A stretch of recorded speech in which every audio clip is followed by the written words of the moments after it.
अस्सलामुअलैकुम। मलक मुनीर हुसैन तुहाडे दोस्तां दी खिदमत च हाज़र हाँ ते तुसी वेख रहे हो मेरा यूट्यूब चैनल मनीर टीवी। जिन्हां लोगों ने हाली तक जिहड़ा मेरे चैनल नूं सबसक्राइब नहीं किया हैगा, चैनल नूं सबसक्राइब कर देन ताकि मेरी नवीं आने वाली हर वीडियो जिहड़ी है तुहानूं मिलदी रहे। दोस्तों, अज तुहानूं तारीख दे जिहड़े चंद दिन पिछे गुजरे उन्हां च थोड़ी देर लई लिजाना चाहांगा कि सोशल मीडिया ते मैं खबर वेखी हाफिज़ हयातुल्ला नामी रक्षा चलाने वाला नौजवान जिदा तलक मौजा गाजीपुर के नाल है, उन्होंने गिरफ्तार कर लिया गया सी और FIR के अंदर लिखा गया सी कि तोड़े जोड़ा वो चरस बरामद हुई है। हालांकि ये जी चरस सी ये पेटियां के अंदर रखी हुई सी और ये तफसीली वीडियो बनाने की वजह यह है ताकि जिन्हों ने बाकी वीडियो नहीं वेखियां है वो एक वीडियो वेख लैन तो सारे मामलात नूं समझ लैन। उस तो बाद मामला ये पेश दरअसल आया सी FIR इस वास्ते हुई सी कि वड्डे अड्डे तो एक बंदा जिहड़ा दो पेटियां रखांदा है और नवीं भैणी की तरफ उन्होंने आखदा भी चलीए और उत्थे पेटियां लाणियां ने, वो बंदा गायब हो जाता है और CIA शेखूपुरा की कार्रवाई जिहड़ा हुंदी है उस दौरान हाफिज़ हयातुल्ला जिहड़ा वो गिरफ्तार हो जाता है और उन्होंने पेटियां के अंदर जिहड़ा चरस होंदी है जिदा कि बंद पेटियां ने एक रिक्शा ड्राइवर नूं ज़ाहरी गल है कि इलम हो सकता है। तो जिसलिए सारा मामला पेश आया तो मैं बड़ा दुखी होया, बड़ा नंजीदा होया। मैं अपने तौर पर अपने 2-3 जानने वाले दोस्तों को गाजीपुर कॉल की और पूछया कि ये नौजवान किवें दा है, तो सारे ने गवाही दी कि नौजवान जिहड़ा बड़ा अच्छा है, बड़ा नफीस इंसान है। तो उस तो बाद मैं अपने जराए दे नाल थाने चों पता करवाया, दीगर जिहड़े सरकारी मुलाजमीन ने उन्हां तो पता किया तो मेरे इल्म च गल आई कि बच्चा जिहड़ा है वो बिल्कुल बेगुनाह है। पूरी तसल्ली करन तो बाद जिहड़ा है मैं अपने भाई और बड़े ही काबिल एहतराम जिहड़ा दोस्त भी, सीनियर साफ़ी भी और मौजूदा प्रैस क्लब शरकपुर के जनरल सैकटरी भी ने हाजी खलील अहमद, उन्होंने मैं कॉल की और उन्होंने सारा जिहड़ा मुद्दा दसिया गया मामला है। मेरे को चूँकि कोई सवारी नहीं सी है तो हाजी साहब जिहड़े ने उन्होंने मैनू अच्छा रिस्पॉन्स दिता, फौरी जिहड़ा मेरे नाल आए, अपनी कार लैके आए, असी गाजीपुर चले गए और जाके जिहड़ा हयातुल्ला दी वालदा दा और उन्होंने हमशीरा दा बयान रिकॉर्ड करके चलाया और मैं खुद जिहड़ा एक तहरीर लिख के DPO शेखूपुरा साहब नूं भी सेंड की और RPO शेखूपुरा साहब नूं भी सेंड की। और उस तो बाद अगले दिन जिहड़ा अल्लाह ताला पिंड वालियां नूं जज़ा अता फरमाए, सारे पिंड वाले जिहड़े ने वो अपना मुगल जिहड़ी मुतासरा फैमिली सी हाफिज़ हयातुल्ला दी, उन्हां दी एक आवाज़ से उन्होंने हाज़र हो गए, लबैक आखी तो आ गए तो आके उन्होंने मशावरत तो बाद जिहड़ा मियाँ जलील अहमद शरकपुरी उन्हां कोल जाण दा इरादा किया। जिसले मियाँ साहब दे कोल आए और जिहड़े लोग आए उन्हां च सफ़ेद दाढ़ी वाले लोग भी सन और हर मकतबा फ़िक्र का बंदा सी, ते सारिਆਂ ने आके गवाही दी कि यह बच्चा जिहड़ा बिल्कुल बेगुनाह है और असी सारे पिंड वाले गवाही देने कि यदा दूर दूर तक भी इहो जिहा कम्मां नाल कोई तल्लक नहीं है। मियाँ साहब ने बड़े हौसले नाल सारिਆਂ दी गल सुनी, सारिਆਂ नूं तसल्ली दी और इस दौरान जिहड़ा हाजी खलील साहब जिहड़े ने वो भी बार बार मियाँ जलील साहब नूं पुछदे रहे कि मियाँ साहब ये बच्चे का मामला कितों तक पहुँचा है। तो मियाँ साहब ने DPO शेखूपुरा नूं जिहड़ा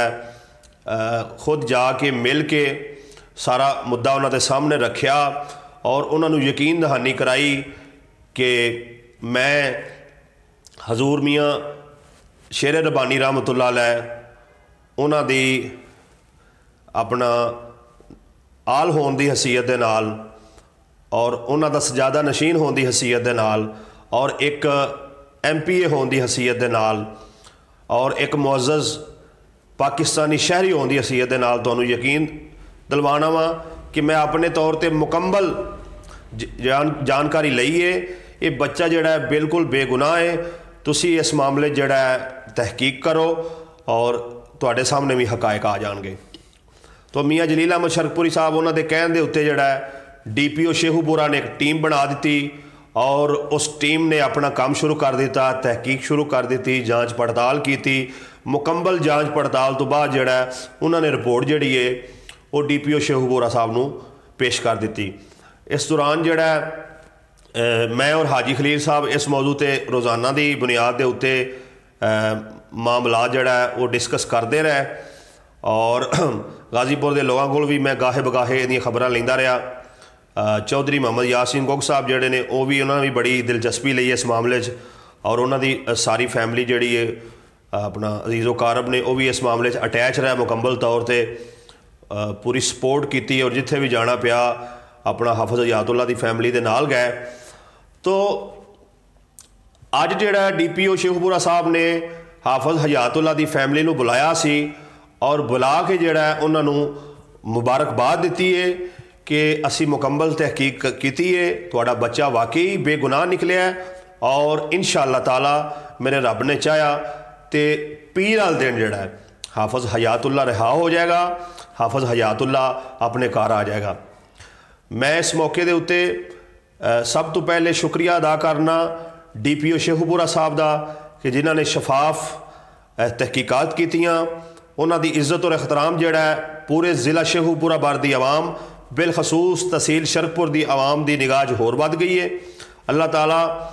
DPO शेखूपुरा साहब नूं मज़ीद इज्जतां तो नवाजे, मज़ीद उन्होंने तरक्की अता फरमावे, कामयाबियां अता फरमावे। बड़ा ही उन्होंने अच्छा फैसला किया है और अदारे दे दीगर जिहड़ी तहकीकाती टीम सी